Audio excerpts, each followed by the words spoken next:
Welcome to Reform Thinking. I'm so glad you are joining us for this session today because we are tackling something incredibly specific and, well, incredibly weighty. We are opening up Charles Haddon Spurgeon's massive multi-volume work, The Treasury of David, and we are pointing a magnifying glass straight at Psalm 101. Our mission today is clear. We want to extract the core wisdom regarding a believer's daily life, looking closely at how God's absolute sovereignty and his sustaining grace dictate our actions. We're going to look at how this plays out in the public square, in our workplaces, and perhaps most crucially, in our private, behind-closed-doors moments. Before we even read the first verse, we need to lay our cards on the table regarding the theological lens we are using. Both of us hold strict Protestant Reformed convictions. We adhere to the teachings of the Westminster Confession of Faith, and that framework completely shapes how we read King David's words. When we look at David laying out these massive royal resolutions, declaring he will do this and he absolutely will not do that, we are not looking at a man boasting in his own flesh. We are not examining a man who thinks he can achieve moral perfection through sheer human willpower. It is the absolute opposite. We are looking at the grateful, dependent response of a monarch who knows he is entirely reliant on God's sovereign grace. Without that grace, David knows his both resolutions would crumble before dinner time. So here is the blueprint for our conversation. We are going to start by looking at the blended song of God's providence, seeing how the Lord dispenses both the sweet and the bitter to his children. Then we will move into the absolute necessity of grace within the home. We will talk about what it means to guard our senses against the creeping influence of sin, and then we will look at the righteous exercise of authority. We will wrap the whole thing up by looking at John Calvin's breathtaking view of the supreme judge, Jesus Christ. We have a massive amount of ground to cover, and the historical background of the psalm sets the stage for everything else. I would love for you to set that scene for us. What is happening in David's life right now, and how does that background shape these towering resolutions he is making? The historical background changes everything about how we read this text, This is distinctly a Psalm of David, and scholars widely agree that it was written at a highly specific juncture in his life. The consensus points to this being composed either right as he was taking the throne over all of Israel, or slightly later, during that incredibly tense and momentous occasion when he was bringing the Ark of the Covenant up to Zion. Spurgeon titles this the Psalm of Pious Resolutions. He points out that it is classic David, straightforward, resolute, devout, with absolutely no trace of political vacillation. David knows the Lord has appointed him to be king. He did not seize the throne by deceit. He was chosen by Jehovah himself. Therefore, he purposes to behave in a manner fitting a monarch chosen by God. The older expositors had a brilliant name for this text. They called it the Mirror for Magistrates. It was considered the perfect reflection of what righteous leadership should look like in the civil sphere. Arthur Penryn Stanley points out a fascinating element here, which he calls a noble intolerance. Now, to a modern ear, the word intolerant sounds purely negative. But when Stanley speaks of it here, he is not talking about uncouth manners or political stubbornness. He means an absolute, unyielding rejection of the proud heart, the secret slanderer, and the deceitful worker. These are the outlaws from King David's court. David is setting himself up as a model. A king who does not resolve to do well is virtually guaranteed to do very ill. This ties directly into a reformed understanding of human depravity. The natural inclination of the human heart is bent towards sin. Without an intentional, grace-driven boundary, the default human condition slides rapidly into corruption. Therefore, David's firm declarations are a necessary wall against the natural decay of human morality.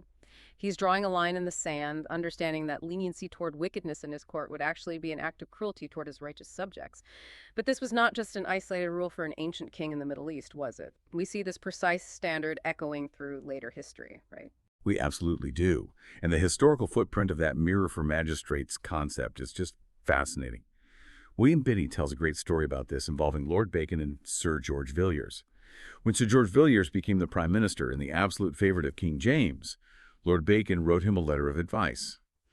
Now, King James's court was notoriously full of flattery, maneuvering, and, well, people trying to climb the social ladder. Bacon counseled the prime minister to take this exact text, Psalm 101, as his definitive rule for promoting courtiers. Bacon advised him to choose holy, faithful individuals rather than just people with comely outsides. He meant people who dress beautifully, who know precisely how to bow the knee and kiss the hand, but whose hearts are completely hollow. Bacon recognized that if a wise king like David propounded such a strict rule for his own court, then a wise minister in 17th century England would do well to follow it. He warned Villiers that if he found anyone in his circle to be faulty or deceitful, he should take upon himself David's absolute resolution. There shall no deceitful person dwell in my house. Think about your own sphere of influence for a moment. You might not be a king in ancient Jerusalem, and you might not be a prime minister in King James's court, but you absolutely have a court of your own. It might be your household, your business, your classroom, or your local community organization. You have a sphere where your decisions carry weight, where you choose who you associate with, and where you decide what behavior is tolerated. The principles David lays down here scale perfectly to whatever level of authority you possess. The rejection of the proud heart and the secret slanderer is just as necessary in a modern corporate office or a family living room as it was in an ancient palace. The requirement for grace-driven boundaries remains constant. Let us open up the text itself, starting with the very first verse. David writes, "I will sing of mercy and judgment. Unto thee, O Lord, will I sing." It is striking how David takes these two completely opposite concepts and blends them into one song. How do these two distinct chords of mercy and judgment harmonize in a practical sense within the Reformed view of providence? That verse is a theological masterpiece all on its own. I will sing of mercy and judgment.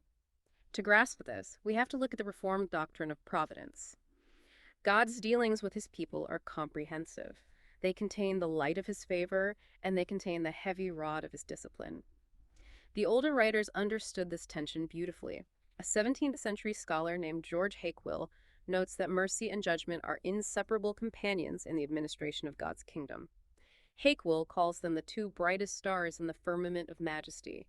You cannot separate them without distorting who God is. If you only look at mercy, you risk falling into presumption, treating God's grace like cheap insurance while you live however you please. If you only look at judgment, you risk falling into complete despair, crushed under the weight of God's holy standard, forgetting that Christ paid the penalty. Ralph Erskine provides a magnificent analysis of the phrase "I will sing" in this context. He breaks it down into 4 distinct layers. First, he says the singing is cordial. It is not lip service. The heart and the will are entirely engaged. Second, it is humble. The psalmist is not singing about his own merits or his own great track record. He is singing about mercy extended to a miserable sinner. Third, Erskine says the singing is skillful. It requires a dexterous spiritual musician who knows both the subject of the song, the complex blend of mercy and judgment, and the object of the song, which is the Lord himself. Fourth, Erskine says it is a firm, constant resolution. David repeats the phrase, "I will sing, I will sing." He is resolving that this gratitude will not stop, regardless of whether he's experiencing the heights of joy or the painful depths of divine chastisement. Erskine paraphrases the psalmist as saying, "I will sing both of my cloudy and my clear day, both of my ups and downs." This is the essence of resting in God's sovereignty. It is knowing that both the storm clouds and the clear blue skies are ordained by a loving Father for our sanctification. Hakewill and Thomas Watson use some incredible imagery to illustrate this dual nature of providence, do we not? They really do. And translating their 17th century musings into a modern visual makes it so clear. Hakewill paints these vivid analogies to show how mercy and judgment operate together. He compares them to Jachin and Boaz, the two massive bronze pillars that stood at the porch of Solomon's temple, representing stability and strength side by side. He compares them to the twin stars, Castor and Pollux, which ancient sailors relied on to guide them through dark, treacherous waters. But his best analogy is the musical one. He says that just as the treble and the bass accord the best music, so do mercy and judgment in the managing of God's commonwealth. The high, sweet notes of mercy and the low, resonant, sometimes heavy notes of judgment create a perfect harmony that neither could achieve alone. Thomas Watson adds an arresting picture to this. He says that God steeps his sword of justice in the oil of mercy. What an image. Even when the sword of discipline falls on the believer, it is coated in healing oil. It wounds to heal, not to destroy. Watson also points out a historical fact about the Ark of the Covenant.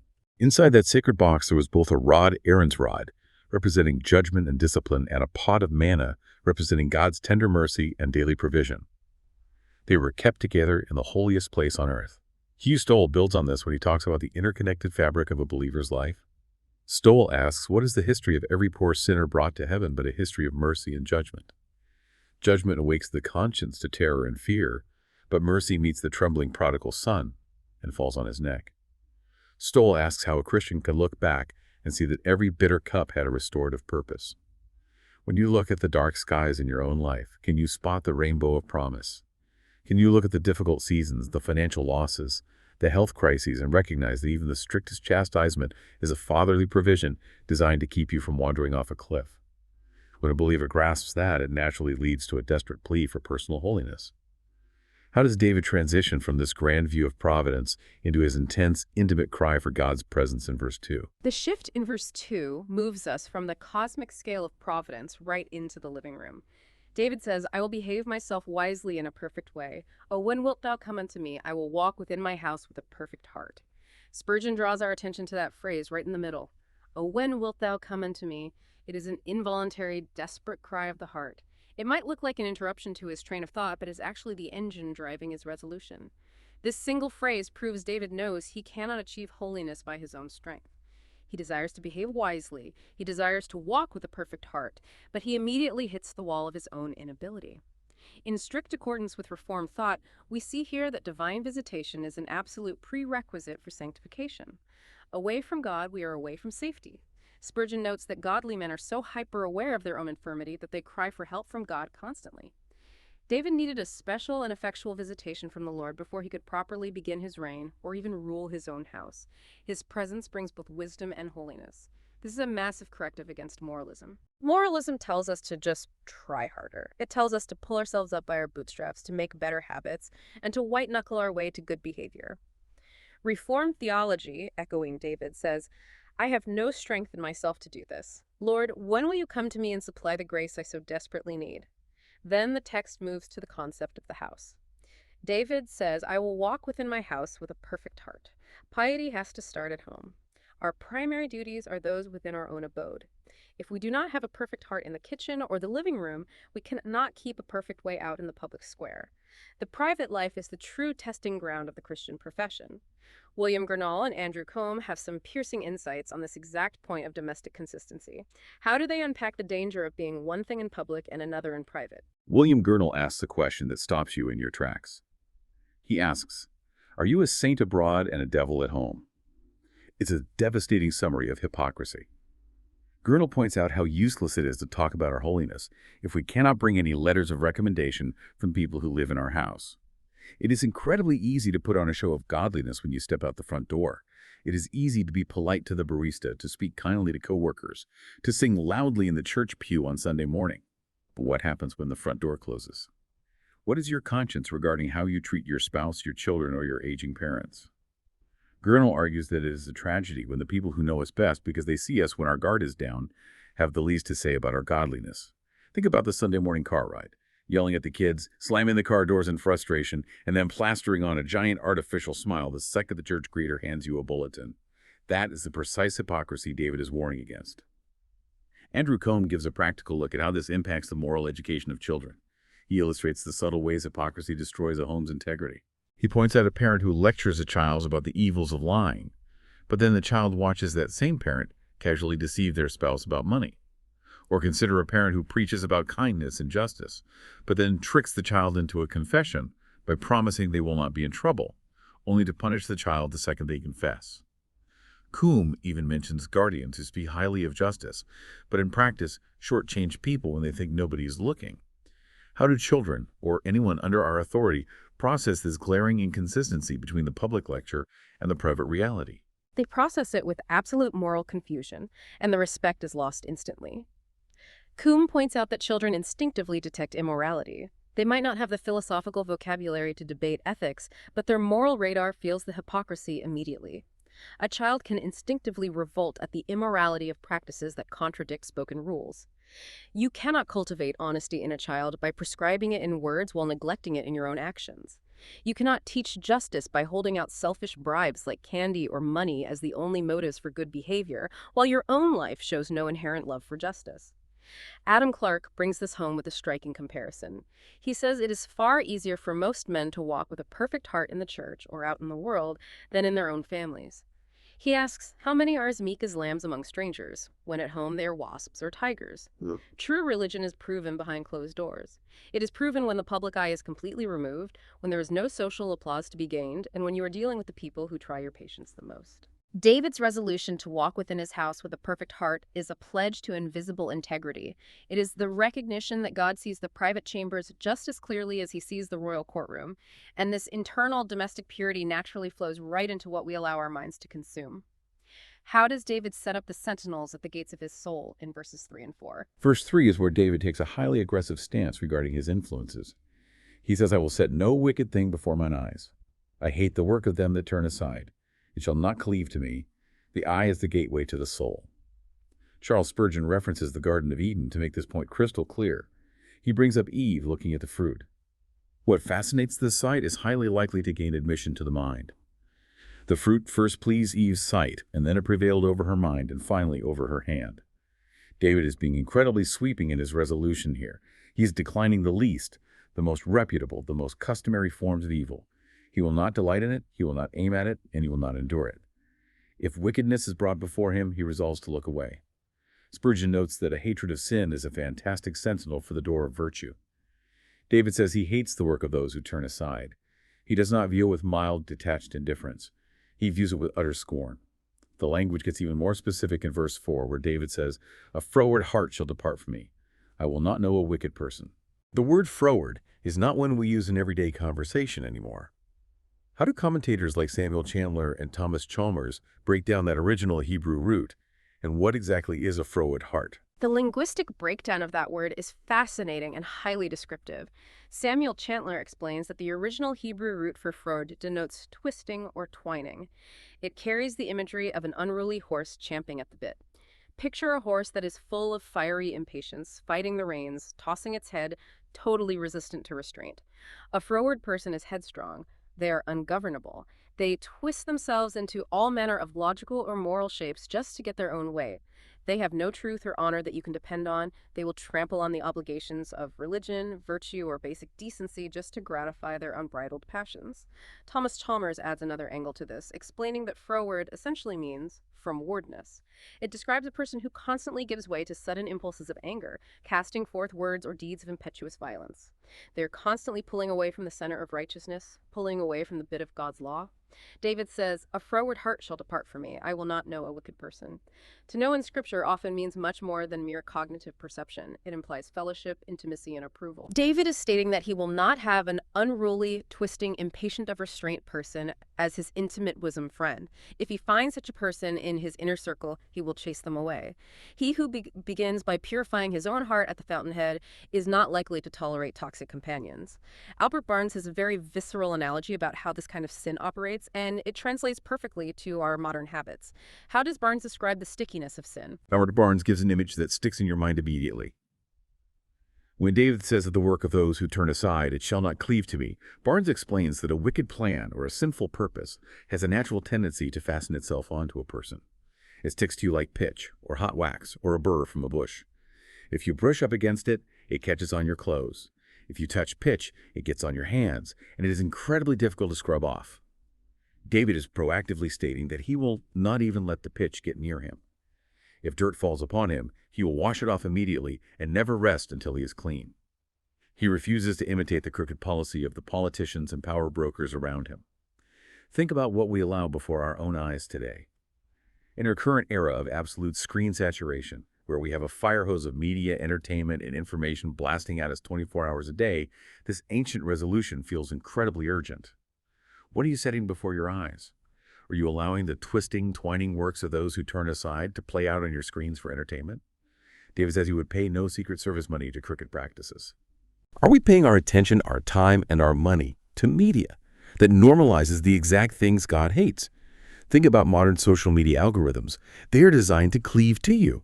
If you click on one toxic, outrage-inducing video, the algorithm learns your habits and feeds you 10 more. It sticks to your digital footprint like pitch.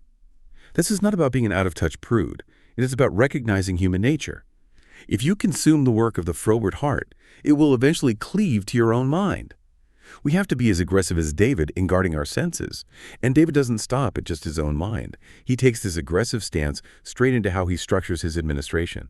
How do verses 5 through 7 outline David's strict personnel policies regarding slanderers and the proud? In verses 5 through 7, we see the public, civic application of David's private purity.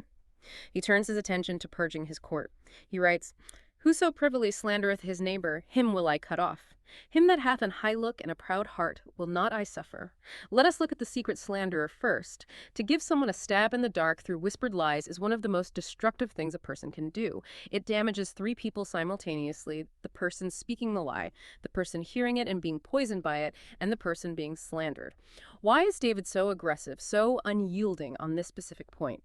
To understand this, we have to look back at his life during the reign of King Saul. David was the victim of relentless, venomous slander. While he was hiding in caves in the wilderness, informers like Doeg the Edomite were whispering lies into King Saul's ear.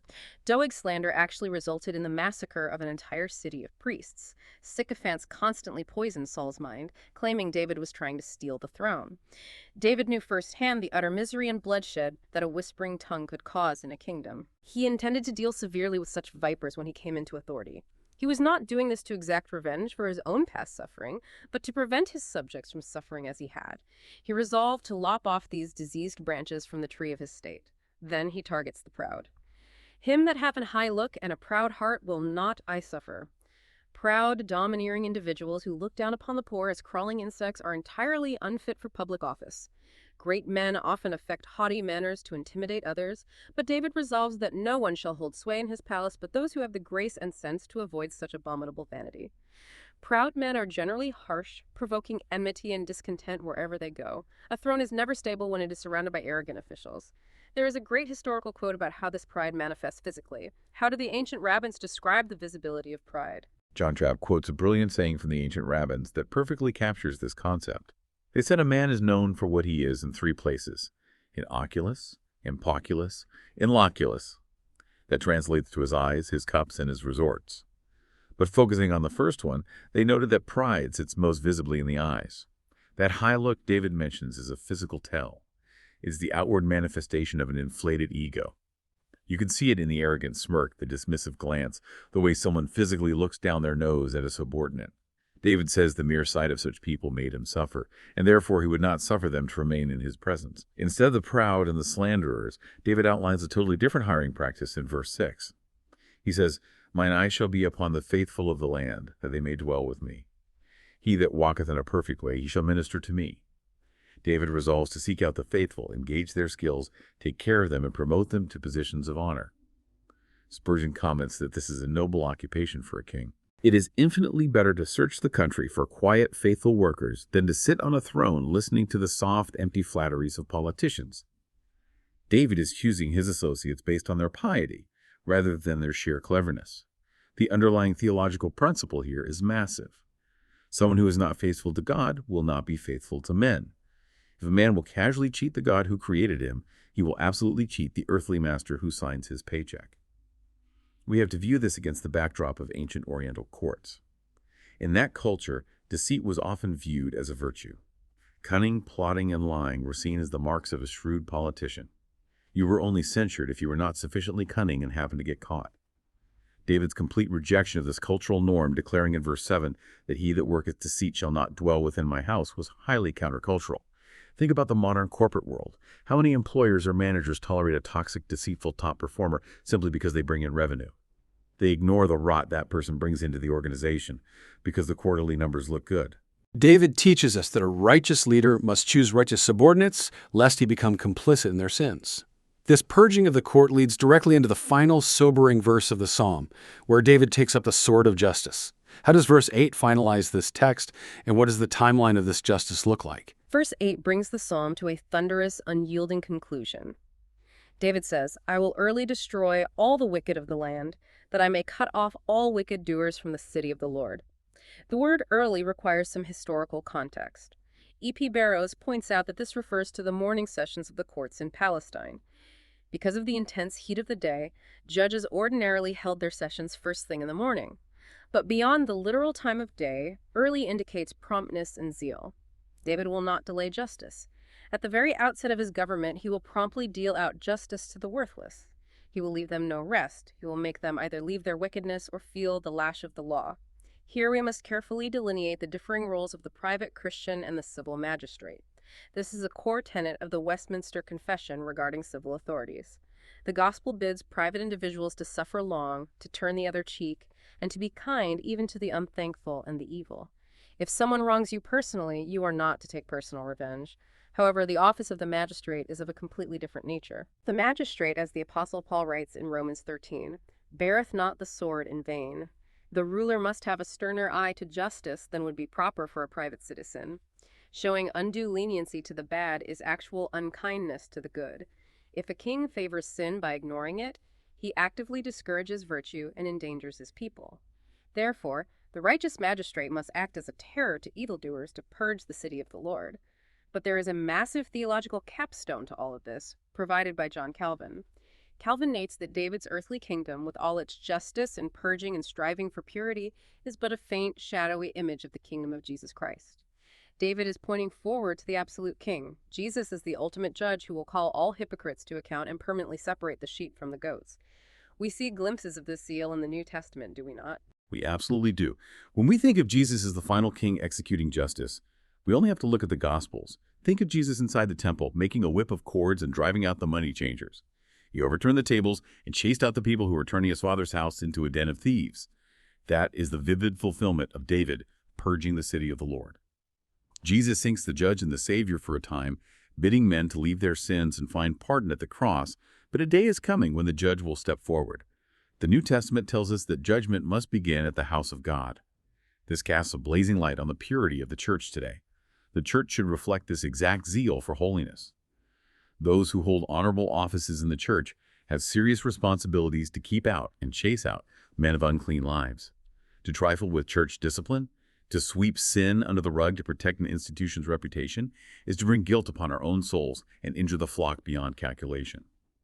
Jesus will not tolerate the deceitful worker in his holy temple forever. So let us pull all these threads together. This text reveals that true, grace-wrought godliness involves singing a harmonious song of God's mercy and judgment. It involves an absolute, desperate reliance on God's visitation for our personal holiness, knowing we can do nothing without Him. It demands a rigorous, uncompromising rejection of deceit and pride, starting in our own private households and extending into our workplaces and our media habits. And it looks forward to the prompt, zealous justice of a king who will not tolerate wickedness in his city. As we bring this deep dive to a close, what is the final lingering thought from Calvin that you want to leave with the listener today? The final thought I want to leave with you is drawn directly from Calvin's commentary on this final verse. As we look around the world today, we see pride, deceit, and slander flourishing. We see wickedness elevated in high places, and we see the froward hearts celebrated. It often seems to us that the Supreme Judge tarries too long in dealing with the deceit of this world. We look at the news and we cry out, "How long, O Lord?" But Calvin urges us to think of that morning which will suddenly dawn. Just as David held his courts early in the morning, a final morning is coming. On that day, all filthiness will be permanently purged away, and true purity will shine forth with blinding brilliance. The hypocrites will be exposed, the secret slanderers will be cut off, and the faithful will dwell with the King forever. So the question you must ask yourself is this: are the resolutions of your heart and the practices of your private household today ready for the sudden dawn of that morning? What a piercing question to end on. Are you ready for that dawn? Thank you so much for taking the time to join us for this deep dive on Reformed thinking. We hope this examination of Psalm 101 has challenged you, encouraged you, and pointed you directly to the grace of the coming King. Continue seeking wisdom in the Scriptures, continue praying for that divine visitation in your own home, and we will catch you next time.